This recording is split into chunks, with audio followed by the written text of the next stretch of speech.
This week I'm working with a piece of wood that I don't usually work with. It's softwood, and it's a Spruce Burl. Stay tuned to see how it turned out.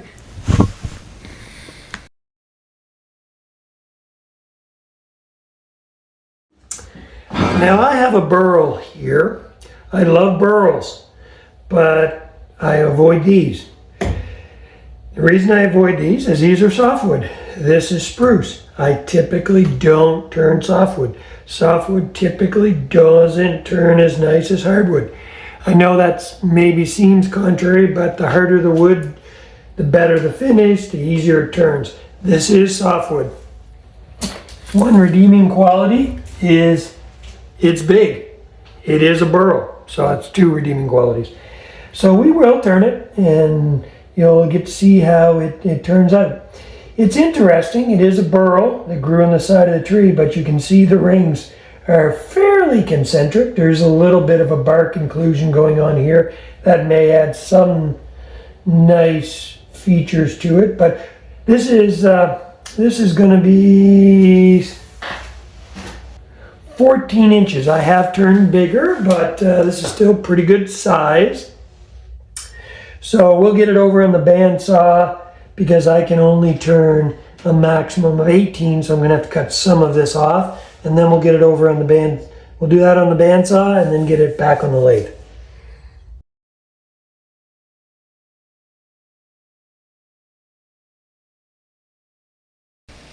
This burl was wet.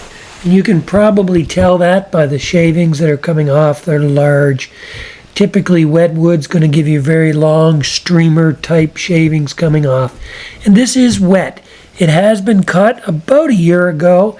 So being softwood, it did dry fairly quickly, but I did find it very inconsistent.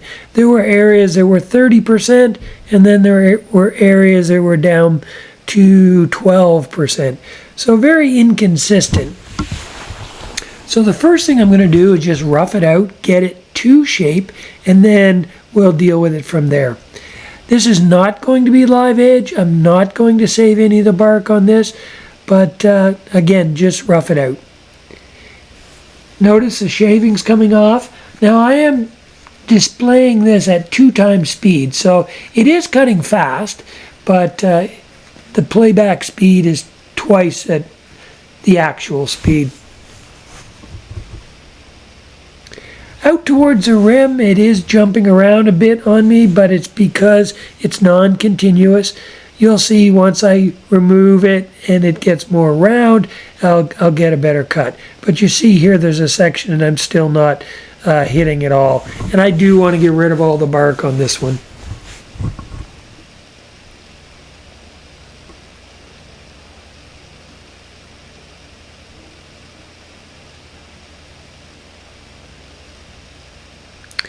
Again, it is vibrating. You see things falling off my lathe bench here.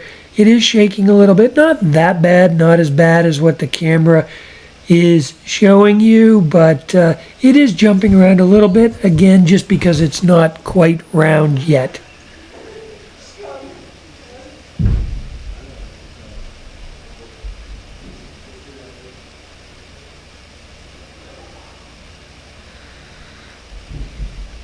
Now I do have this mounted on a face plate with screws.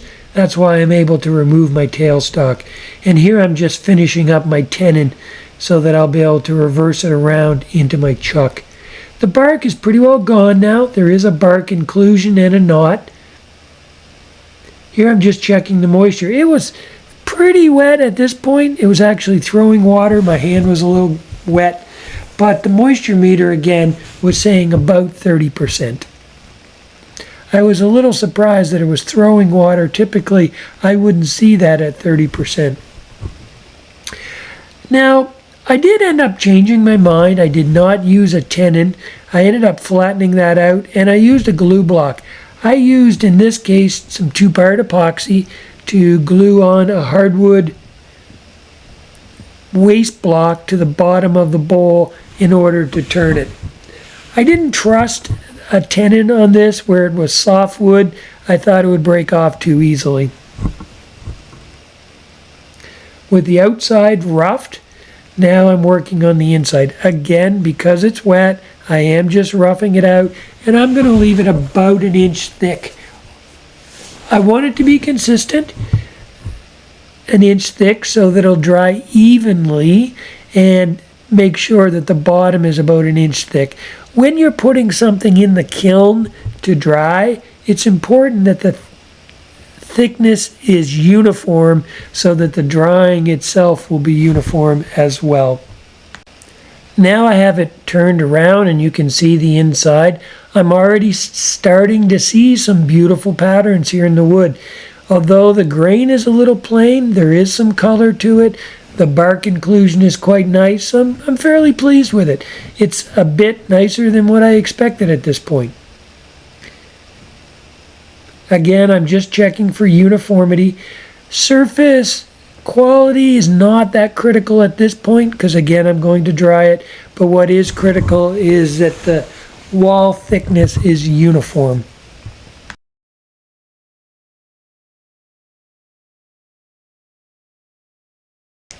If you follow my videos, I thank you for that.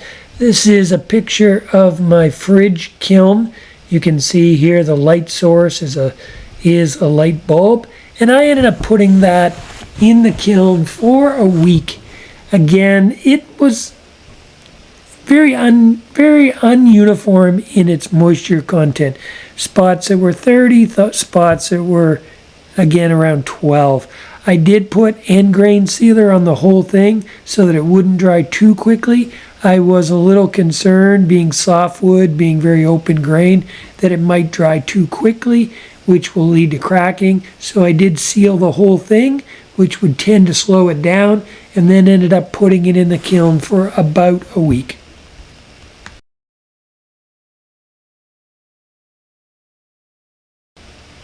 Here it is out of the kiln. One of the surprising things was that although it dried up, it didn't go out of round. It stayed fairly uniform.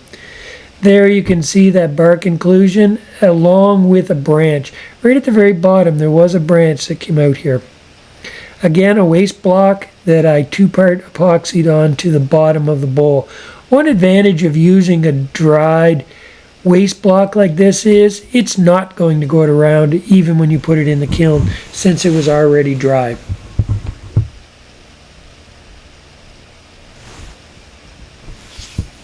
A little bit out of round, but not too bad. I was able to get the speed up fairly well, and because it's not that out of round, it doesn't take a lot to get it round again.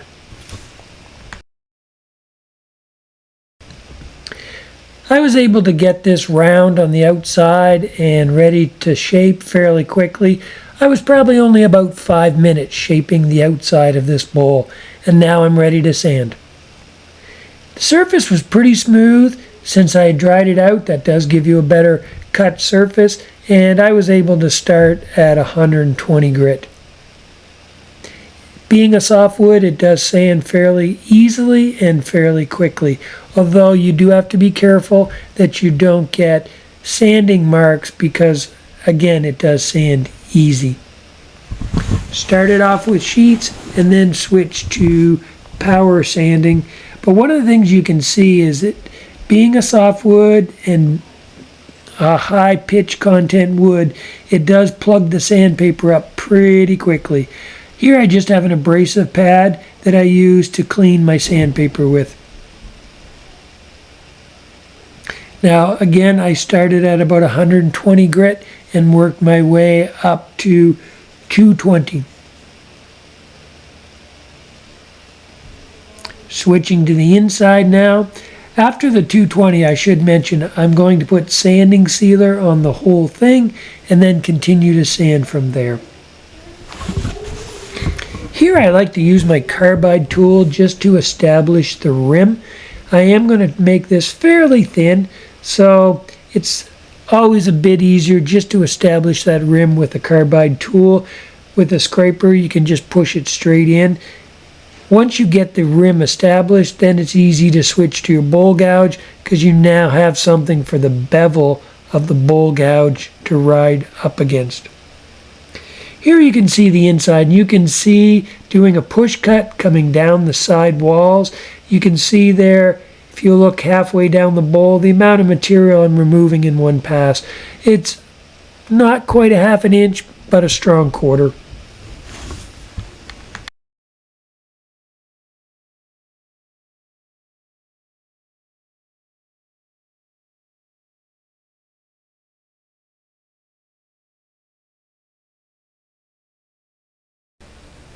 One thing that I wasn't really expecting is that branch, once it dried up a little bit, you can see it just popped right out. I debated on whether to put it back in and glue it in, but I actually like the look of it being removed.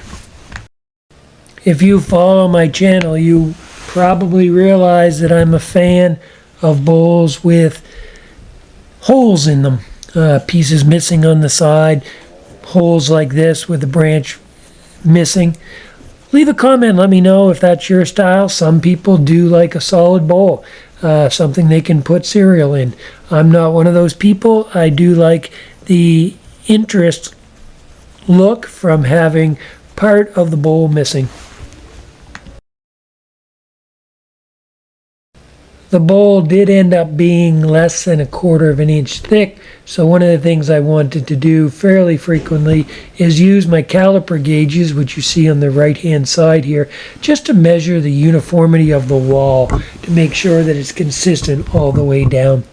At this point, I'm just using my round nose scraper to clean the tool marks up on the side of the bowl. Here's a great shot of the inside.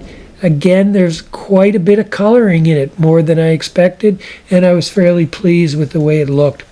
The other thing that was a bit of a surprise working with this wood, again, not something I normally do, is it had a lot of smell. While I was turning this, the whole house smelt of spruce.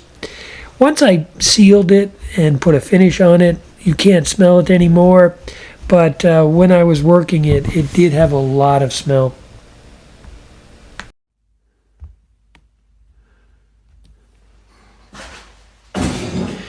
Okay, this bowl, which I think has turned out fairly well, and it's very smooth. It's got a nice grain pattern to it.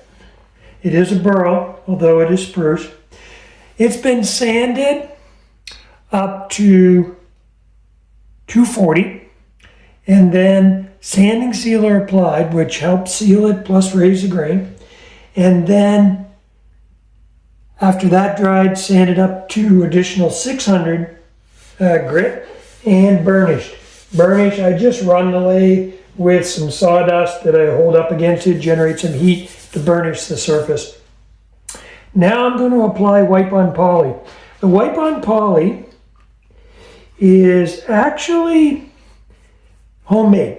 Wipe on poly has gotten quite expensive, so you can make your own. And wipe on poly is oil-based polyurethane mixed 50-50 with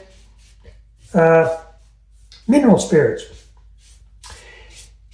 And like I said, you can mix it yourself, and it's about 1/4 of the price of wipe on poly. So the first coat I just put on with a sponge brush, you can see here, and I put it on fairly liberally. Now it's fairly thin, so it doesn't run too much, but I do put it on, this first coat especially, put it on fairly thick and let it absorb in. And then I'll come back and touch up any dry spots, and that's my first coat. So we'll go ahead and get that both on the inside and the outside.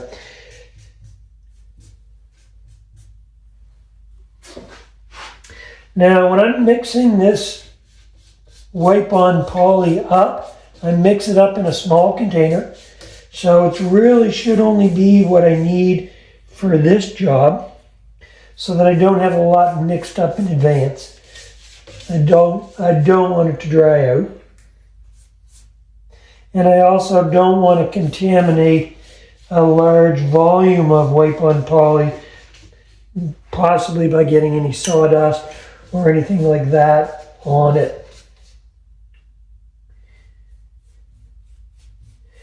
Now, one advantage of making your own is you can choose the gloss. I find the wipe on poly, and maybe it's just my local store, only comes in a semi-gloss. Whereas if you're making your own, you can start either with a gloss, semi-gloss, or satin polyurethane, so you can control the gloss that you want. If I'm going through the effort of putting a wipe on poly, which is a fairly glossy finish anyways, I'm going to choose a gloss as my starting point. So there, I think I've got it covered very well. I don't see any dry spots. So I'm going to turn my lathe down to the slowest speed, just to make sure that I don't have any runs.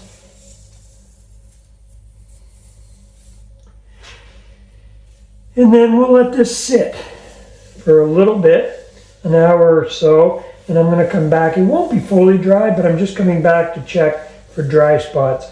And then for subsequent coats, we'll sand with 800 grit in between.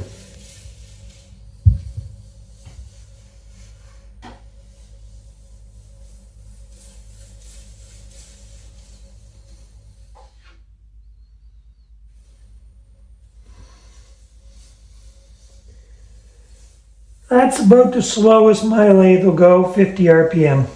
But that's slow enough that I don't have to worry about throwing any finish off, but yet it's fast enough that it'll prevent any runs. That's already a nice looking finish, and it's only one coat. It'll only get better from there. You can see, well, I don't know if you can see, but there are a few dry spots right there. Again, subsequent coats, I'll get those filled in. Okay, this has 2 flood coats on it, and it's very even. There's no runs. Getting a little bit right there on the edge. It's not really a run, so much of it is a buildup. But it's dry now, so I'm going to sand it on the lathe, and this is just 800 grit, so it's not going to take much. I don't want to turn it on, do it with the lathe spinning. I don't want any lines, so it'll just be more of a random pattern, but make sure that I get a good sanding just the same.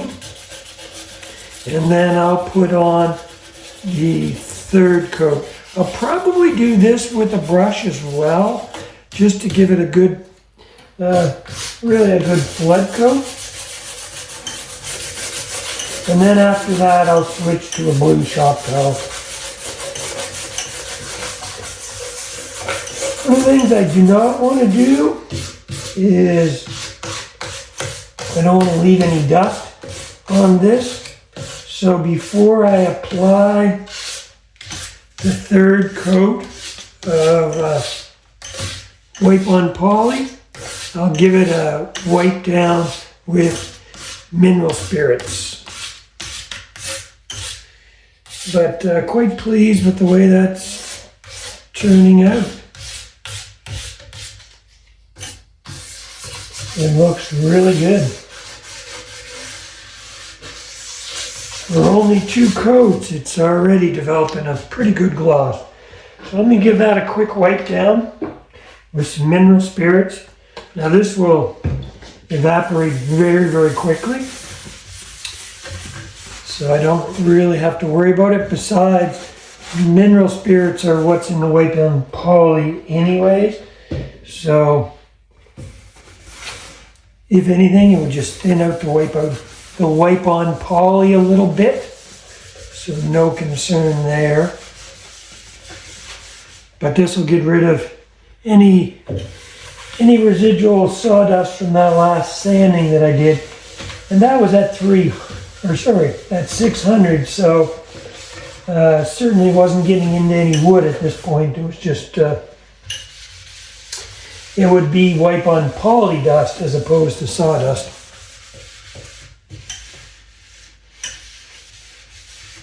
Okay.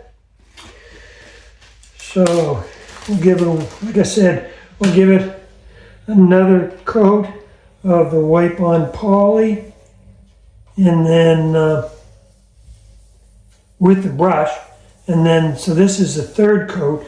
Subsequent coats, I'll just use the blue shop towel. And again, it's putting less and less on. I'm not getting as much on now as I did on the first two coats because the wood is completely sealed at this point. There were no dry spots at all. So this is all sitting up on the surface. And you can see because it is sitting up on the surface, I'm getting a lot more shine to it. But yeah, that's looking really nice. So I'm going to let that spin to prevent any runs. We'll come back and repeat this process of sanding, wiping down with mineral spirits, applying more wipe on poly. This is the third coat, so I'll probably do that 3 or 5 more times depending on what it looks like. Here's the finished product, and I did end up putting about 7 or 8 coats of wipe on poly on it. It took the finish very well. It turned out very smooth, very pleased with it. And I will say overall, although the wood is a little plain in its grain pattern, it does have some nice coloring. And now that I've done it, it's definitely a wood I would use again. I was very pleased with the way it turned out, and it's not something I would avoid in the future. Let me know what you think. Let me know if you like the shape, whether you like the bark inclusion, the branch, missing. It does have a nice high gloss finish due to the wipe on poly, and again, overall, very pleased with the way it turned out.